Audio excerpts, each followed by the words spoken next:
ስለማተባችን አንገታችንን እንሰጣለን። የተማሩ ሰዎች ዕዳ የሆኑባት አገር ብትኖር ኢትዮጵያ ናት። በጸጋው ብቻ ድነናል የሚለው የመናፍቃኑ ትምህርት ትክክል አይንጎዳጎዱም። በየጓዳው መሶብ አይሳለሙም። በቤተ መቅደስ ውስጥ መኖር ያለባቸው ማገልገል ያለባቸው ወደ ቤተ መንግስት ሲሄዱ አገር ይታመሳል። ቃል ኪዳን መቁረጥ፣ ቃል ኪዳን ማፍረስ መማር ያረዳቸው ህዝቦች በዓለም ላይ ቢኖሩ ኢትዮጵያውያን ናቸው። የጸጋ መጣረስ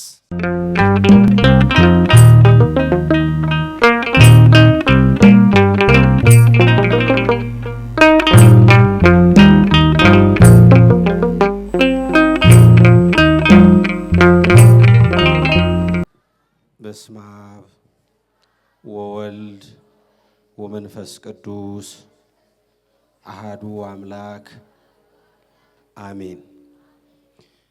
ክቡር አባታችን መላከ ሰላም ቆሞስ አባ ገብረ ማርያም የዚህ ጥንታዊት ቤተክርስቲያን አስተዳዳሪ፣ ሊቃውንተ ቤተክርስቲያን አባቶቼ፣ ጥሪውን አድምጣችሁ በዚህ በቅድስናው ስፍራ የተሰባሰባችሁ የእግዚአብሔር ቤተሰቦች፣ የእናታችን ንጽሕተ ንጹሐን ድንግል ማርያም የአስራት ልጆች እንደምን ከረማችሁ? እንደምን ሰነበታችሁ? እንደምን አመሻችሁ? የቸርነት ባለቤት እግዚአብሔር አምላክ ሁላችንም ከያለንበት አሰባስቦ እንዲዳግም አገናኝቶን እንድንማማር እንድንመካከር ስለፈቀደልን ዛሬም ዘውትርም የተመሰገነ ይሁን። እግዚአብሔር እንደወደደና እንደፈቀደ ለተወሰኑ ደቂቃዎች የምንማማርበት የትምህርታችን ርዕስ ሰውነትና ክርስትና። እስቲ ሴቶቹ ብቻ በሉ። አይሰማም። በደንብ በሉ እስቲ። እዛ ጀርባ ያላችሁት በሉ እስቲ። እስቲ በዚህ ሳይድ ያላችሁ ወንዶቹ እስቲ በሉ። አንድ ላይ በሉ። የሚስጥር ባለቤት እግዚአብሔር አምላክ ሚስጥሩ ለሁላችንም ይግለጥልን። እግዚአብሔር አምላክ ይህን ዓለም ካለመኖር ወደ መኖር ሲያመጣ በዓላማ ነው። ያለ ዓላማ ያለ ግብ የፈጠረው ፍጥረት የለም።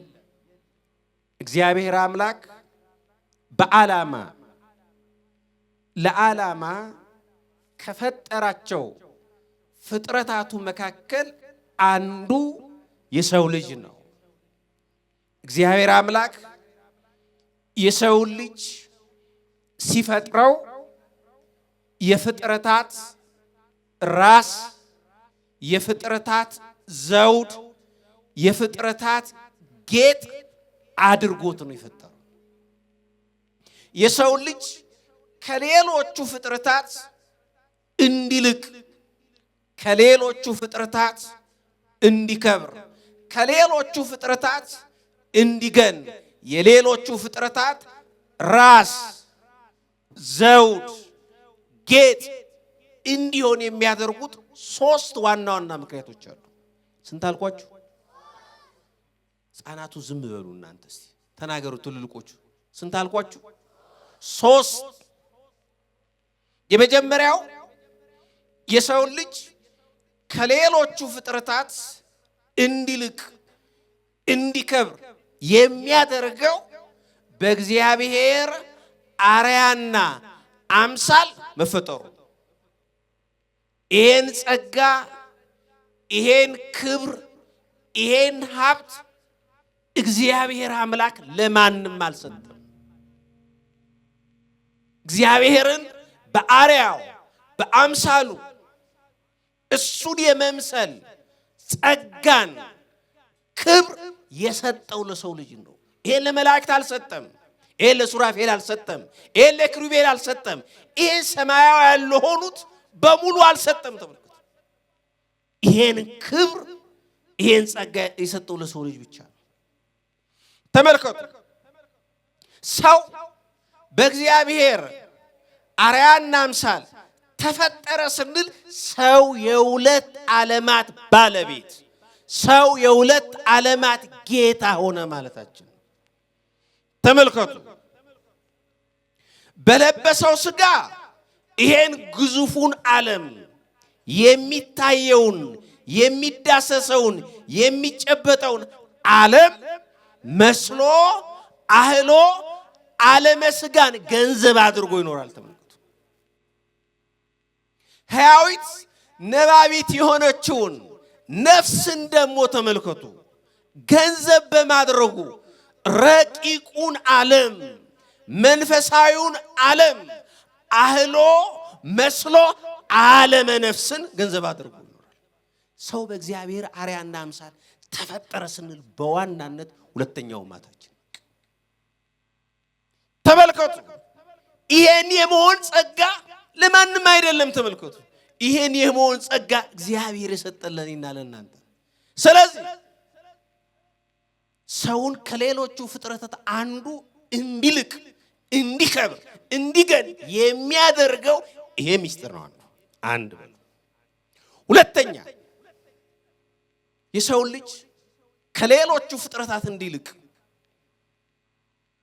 ሰውነትን ሥጋን ከሌሎቹ ነገሮች ሁሉ እንዲከብር የሚያደርገው ሁለተኛው ምክንያት ብዙውን ጊዜ የማናስተውለው ብናስተውለውም ደግሞ በቅጡ የማንረዳው ስነ ተፈጥሯዊ ቅርጻችን ያለው ምስጢር ነው።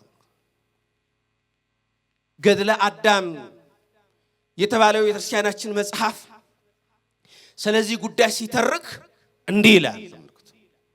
እግዚአብሔር አምላክ ይላል። ተመልከቱ። እንስሳቱን ሲፈጥራቸው አለ ጎንበስ ብለው ምድርን እያዩ አፈርን እያዩ እንዲሄዱ አድርጎ ፈጠራቸው። የፍጥረታት ራስ፣ የፍጥረታት ዘውድ፣ የፍጥረታት ጌጥ የሆነውን የሰው ልጅ ሲፈጥረው ግን አለ ቀጥ ብሎ ሰማይን እያየ እንዲሄድ አድርጎ ፈጠረው። እንስሳቱን ጎንበስ ብለው ምድርን እያዩ አፈርን እያዩ እንዲሄዱ አድርጎ የፈጠራቸው እናንተ እንስሳት ሆይ ተስፋ የምታደርጓት፣ በተስፋ የምትጠባበቋት፣ በተስፋ የምትጋደሉላት፣ በተስፋ የምትመጸውቱላት፣ በተስፋ የምትዘምሯት የምታዘምሯት፣ በተስፋ የምትሰብኳት የምታሰብኳት ተስፋ ትንሣኤ ሙታን፣ ተስፋ ትንሣኤ ዘክብር፣ ተስፋ መንግሥተ ሰማያት የላችሁም፣ ሞታችሁ በስብሳችሁ በምድር ላይ ትቀራላችሁ ሲላቸው አለ ጎንበስ ብለው እንዲሄዱ አድርጎ ፈጠራቸው። ጎንበስ ብለው እንዲሄዱ አድርጎ ፈጠራቸው። ያን የፍጥረታት ራስ፣ ያን የፍጥረታት ዘውድ የሰውን ልጅ ግን አደረኩት ተስፋ የምታደርጋት፣ በተስፋ የምትጠባበቃት ተስፋ ኢየሱስ ክርስቶስ ተስፋ በሆነችው ወንጌል ውስጥ ቃል የገባል። በተስፋ የምትመጸውትላት፣ በተስፋ የምትሰግድላት፣ በተስፋ የምትዘምርላት፣ በተስፋ የምትሰብካት፣ በተስፋ የምትተረጉማት፣ በተስፋ የምትቆርብላት ተስፋ ትንሣኤ ሙታን፣ ተስፋ ትንሣኤ ዘክብር፣ ተስፋ መንግሥተ ሰማያትን የምትወርስ አንተ ነህ ሲለው አለ ቀጥ ብሎ እንዲህ አድርጎ ፈጠረዋል። እንዴት መታደል ነው ወገኖች! እንዴት አይነት መታደል መሰላችሁ! እንዴት አይነት ጸጋ መሰላችሁ!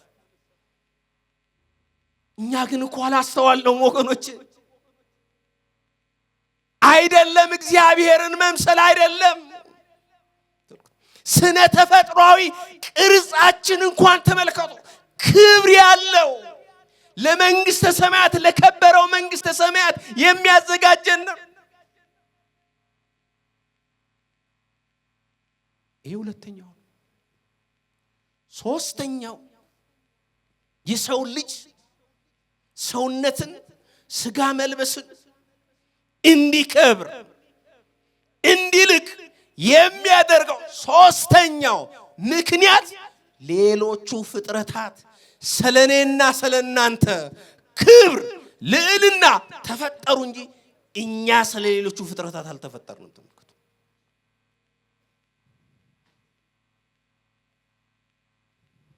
ተመልከቱ፣ እኛ ስለሌሎቹ ፍጥረታት አይደለም።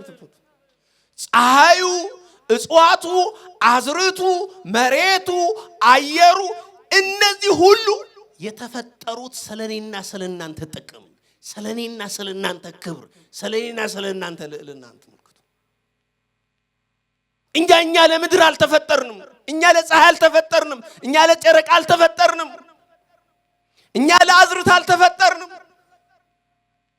የሚያሳዝነው የሚያስቆጨው ግን ምን መሰላችሁ ወገኖቼ? እኛ ከሌሎቹ ፍጥረታት ከብረን ልቀን ገነን በጥንተ ተፈጥሮ የከበርን ሆነን ሳለ ግን ተፈጥሮ በእኛ ላይ የምታምጽ ተፈጥሮ እኛን የምትገዛን ተፈጥሮ እኛን የምታሽከረክረን ነው የሆነው።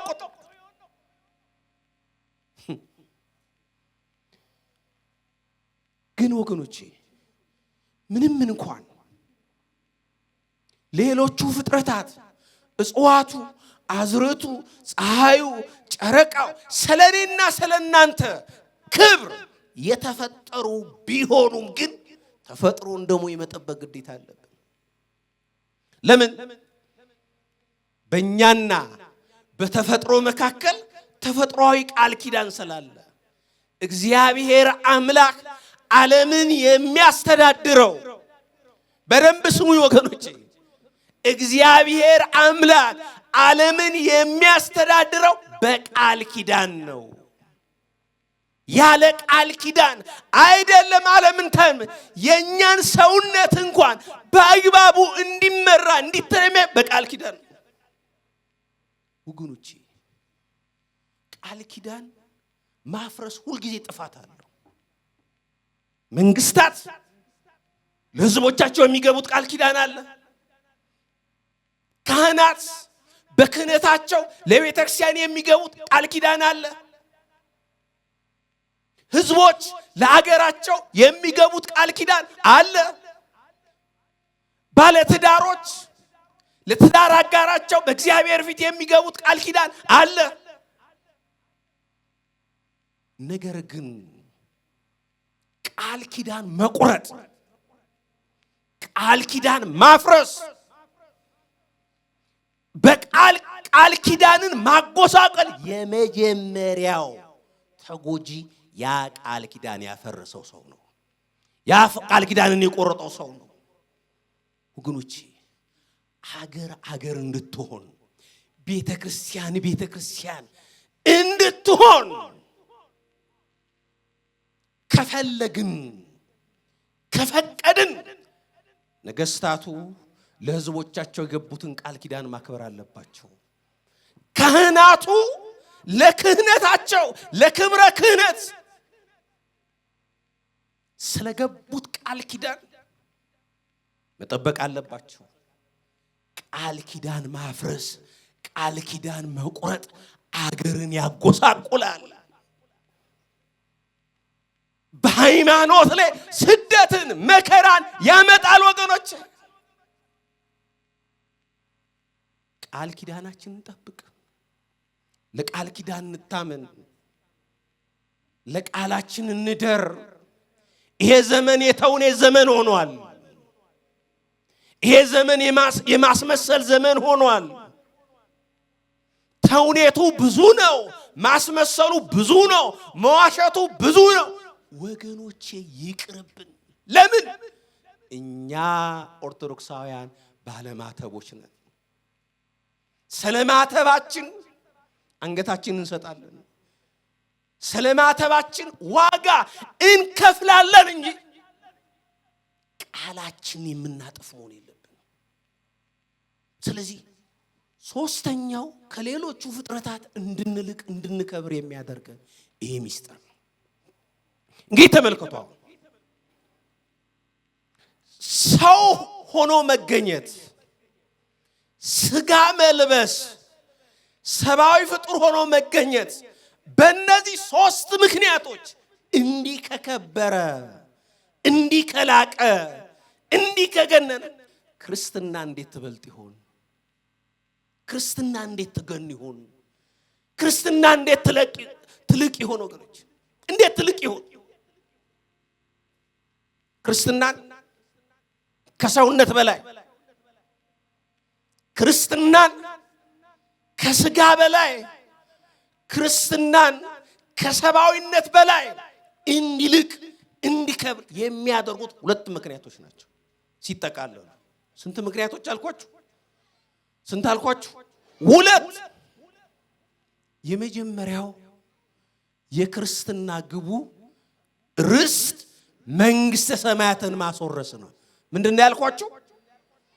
የክርስትና ግቡ ምንድነው? ርስት መንግስተ ሰማያትን ማስወረስ ነው።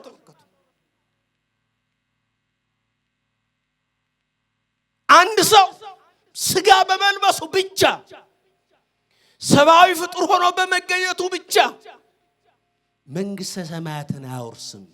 መንግስተ ሰማያትን ገንዘብ አያደርግም። አይደለም። ተመልከቱ፣ እሱ አይደለም። መጾማችን፣ ማስቀደሳችን፣ መዘመራችን፣ ማዘመራችን፣ መመጽወታችን፣ መስገዳችን፣ ማስተማራችን፣ መማራችን ይሄ በራሱ ግብ አይደለም። ግን ምንድናቸው? ግብ ወደ ሆነችው መንግስተ ሰማያት የምንዳረስባቸው ምዕራፎቻችን ናቸው። ምዕራፎቻችን ናቸው።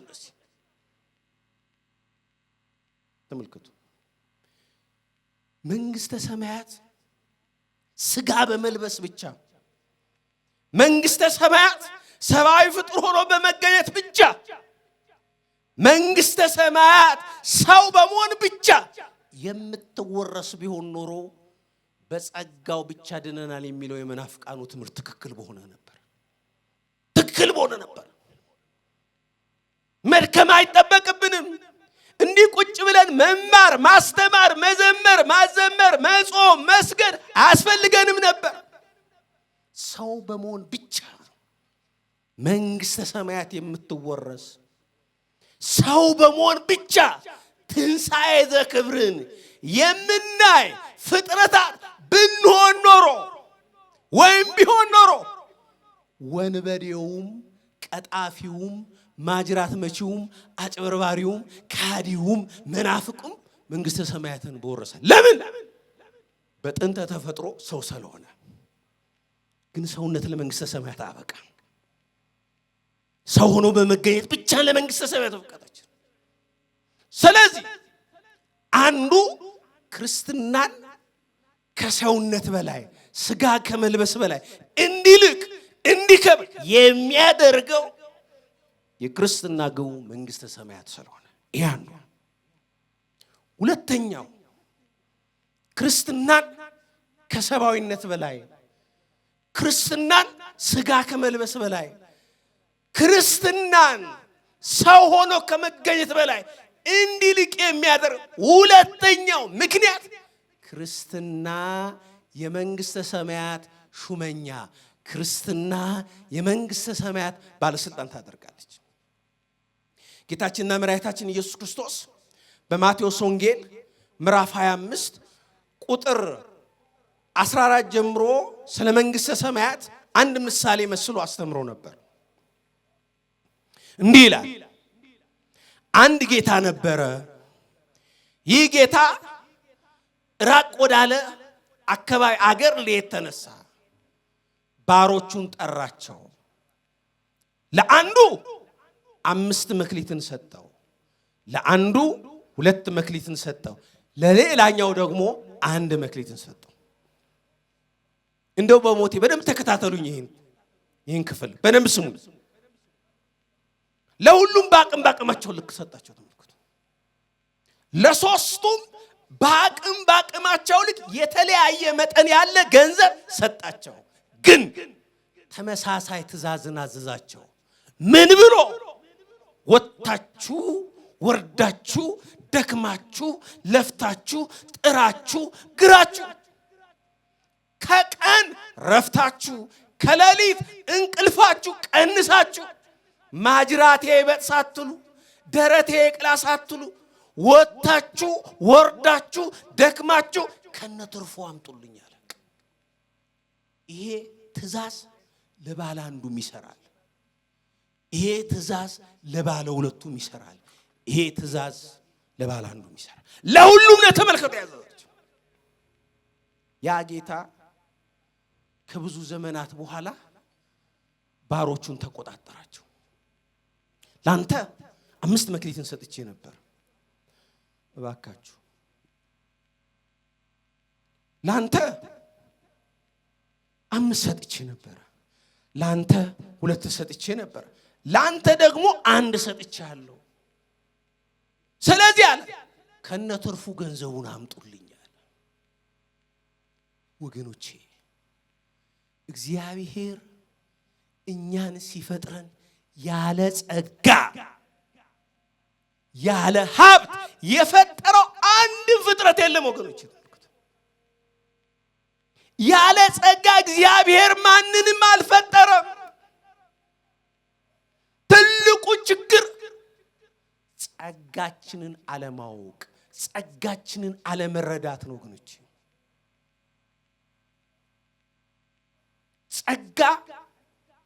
ጸጋን አውቆ በጸጋ አለመሰማራት ሁሉ ጊዜም ቢሆን ወገኖች በአገርም በቤተክርስቲያንም መከራ ያመጣል። ተመልከቱ። በቤተ ክህነት ውስጥ በቤተ መቅደስ ውስጥ መኖር ያለባቸው ማገልገል ያለባቸው ወደ ቤተ መንግስት ሲሄዱ አገር ይታመሳል።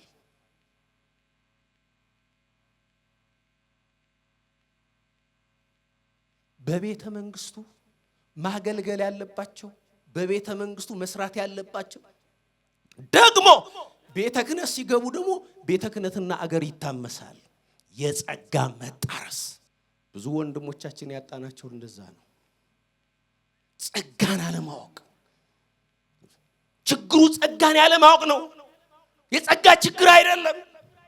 እግዚአብሔር ያለ ጸጋ የፈጠረው ፍጥረት የለም። እውነቴን ከልቤ ነው የምነግራችሁ ወገኖቼ። ያ ጌታ ተቆጣጣራቸው። ባለ 5ቱ ቀረበ።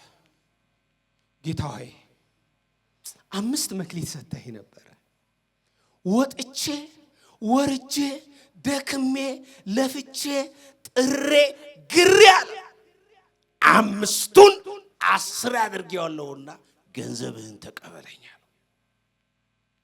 አያችሁ፣ ሁሉ ጊዜም ቢሆን ተመልከቱ፣ በክርስትና ሕይወት ውስጥ በክርስትና ጉዞ ሁሉ ጊዜም ቢሆን አትራፊዎች ልበ ሙሉዎች ናቸው። አትርፈው የተገኙ ሰዎች ጌታቸው ፊት ሲቀርቡ አያፍሩም፣ አይሳቀቁም። ሁሉ ጊዜም ቢሆን በጸጋቸው ያተረፉ ሰዎች ቀጥ ብለው ነው የሚሄዱት። ይዋዩ አይጫወቱ፣ አይንጎዳጎዱም። በየጓዳው መሶብ አይሳለሙም። ቀጥ ብለው ነው የሚሄዱት። በጸጋው የሚያተርፍ ሰው ይሄ ነው ወገኖቼ። ብዙ ጸጋዎች ነን። እዚህ ውስጥ ብዙ ባለ ጸጋዎች አላችሁ።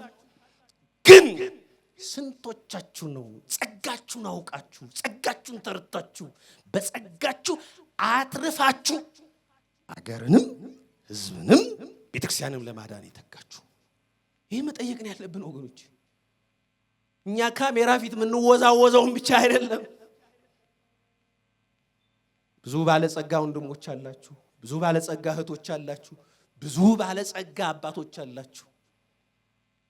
ያን የሚጠይቀው ስለዚህ ተመልከቱ፣ እንካ ተቀበለኝ ያለው ባለ ሁለቱም መጣ። ጌታ ሆይ እኔም እንደ ባልንጀራዬ ወጥቼ ወርጄ ደክሜ ተመልከቱ ሁለቱን አራት አድርጌዋለሁ፣ እባክህን ገንዘብህን ተቀበለኝ ያለው ልክ እንደ ባለ አምስቱ እሱ በልበ ሙሉነት ይህን ሰዓት ያ ጌታ ሁለቱንም እንዲህ አላቸው፣ በጥቂት ታምናችኋልና በብዙ ትሾማላችሁ። ምን ማለት ነው? ጥቂት በተባለችው በዚህ ምድር ላይ ተመልከቱ፣ ጥቂት በተባለችው በዚህ ምድር ላይ ታምናችኋልና ብዙ በተባለች ነቢያት፣ ሰማዕታት፣ ሐዋርያት፣ ቅዱሳን በከበሩባት በሚከብሩባት መንግሥተ ሰማያት እልፍኝ ወደ ተባለችው መንግሥተ ሰማያት ገብታችሁ ተሾሙ፣ ተሸለሙ፣ ከጌታችሁ ከአምላካችሁ ጋር ሐሴትን አድርጉ አላቸው። ባለ አንዱ መጣ። ሰነፍ ሰው ጊዜ ንግግሩ አይጥምም። ሰነፍ ሰው ምንም ጊዜ የሚጥም ንግግር አይናገርም።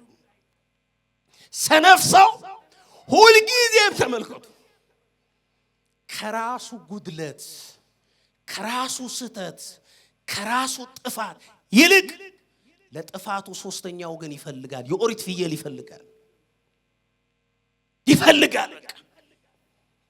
ጉድለቱን አውቆ፣ ስተቱን አውቆ፣ ጥፋቱን አውቆ ንስሐ ከመግባት ይልቅ ለኃጢአቱ፣ ለበደሉ፣ ለክፋቱ፣ ለጥላቻው፣ ለዘረኝነቱ፣ ለአድመኝነቱ ለዚህ ሁሉ ሶስተኛ ወገን የሚፈልጓል። ወገኖቼ እኛን የሚጎዳን እኛነታችን እንጂ ሶስተኛ ወገን ብቻ እንዳይመስላችሁ። ያ ሶስተኛ ወገን እኛን ሊጎዳን የሚችለው እኛ ተመቻችተን ስንገኝ ብቻ ነው። እኛ ተመቻችተን ከሄንማ በደንብ አድርገው ነው የሚያንጎዳጉዱ። እኛ በዘረኝነቱ፣ እኛ በጥላቻው፣ እኛ በክፍፍሉ ከበረታንበት እንኳን ደህና መጣችሁ ብለው ነው በደንብ አድርገው የሚያስተናግዱ።